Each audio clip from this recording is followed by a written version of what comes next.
ये मिसाइल सिर्फ उड़ती नहीं है, रास्ता बदलती है।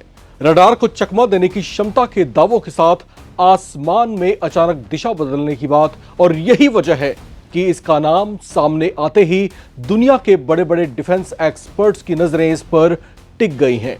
दुनिया कहती है कि अमेरिका के पास पैट्रियट है, थाड है, इजराइल के पास आयरन डोम है, लेकिन अब चर्चा एक ऐसी ईरानी मिसाइल की है जिसके बारे में दावा किया जा रहा है कि यह पारंपरिक बैलिस्टिक मिसाइलों से अलग तरीके से उड़ान भर सकती है और अंतिम चरण में अपनी दिशा भी बदल सकती है।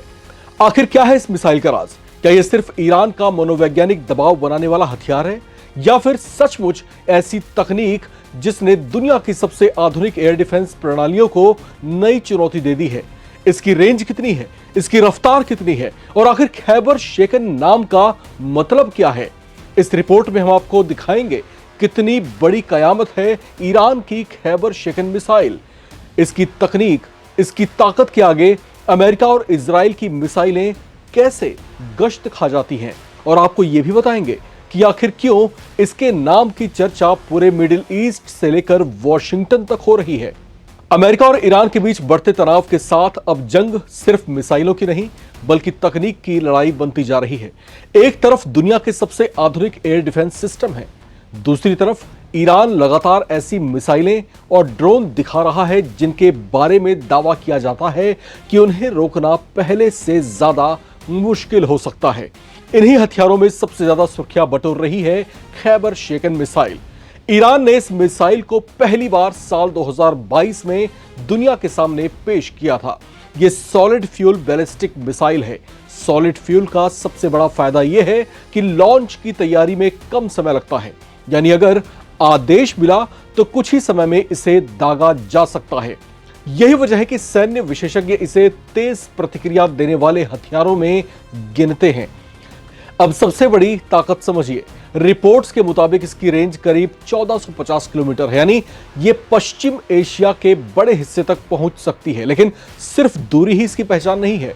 असली चर्चा इसकी MARV यानी मैन्यूवरेबल री एंट्री व्हीकल क्षमता को लेकर होती है। दावा किया जाता है कि लक्ष्य की ओर बढ़ते समय इसका वॉरहेड सीमित स्तर पर दिशा बदल सकता है। यही कारण है कि इसे पारंपरिक बैलिस्टिक मिसाइलों से अलग माना जाता है। हालांकि किसी भी एयर डिफेंस सिस्टम के खिलाफ इसकी वास्तविक क्षमता युद्ध की परिस्थितियों पर निर्भर करती है।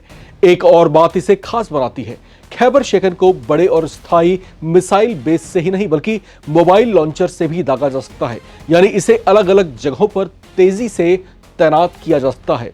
इससे दुश्मन के लिए पहले से इसकी सटीक लोकेशन का पता लगाना कठिन हो सकता है। यही वजह है कि आधुनिक युद्ध में मोबाइल मिसाइल सिस्टम को बेहद महत्वपूर्ण माना जाता है। रिपोर्ट्स के मुताबिक इस मिसाइल में आधुनिक गाइडेड सिस्टम का इस्तेमाल किया जाता है, जिससे इसकी सटीकता बढ़ाने का दावा किया जाता है। इसका वॉरहेड करीब 500 से 550 किलोग्राम तक का बताया जाता है। वहीं अंतिम चरण में इसकी गति भी काफी तेज हो सकती है। तेज रफ्तार और उड़ान के अंतिम चरण में संभावित बदलाव जैसी खूबियों की वजह से इसे लेकर लगातार चर्चा बनी रहती है। अब सबसे बड़ा सवाल, क्या यह मिसाइल वाकई पैट्रियट, थाड या अन्य आधुनिक एयर डिफेंस सिस्टम के लिए बड़ी चुनौती है? सोशल मीडिया पर कई बड़े बड़े दावे किए जाते हैं, लेकिन सैन्य विशेषज्ञ कहते हैं कि किसी भी मिसाइल और किसी भी एयर डिफेंस सिस्टम की असली परीक्षा युद्ध के मैदान में होती है।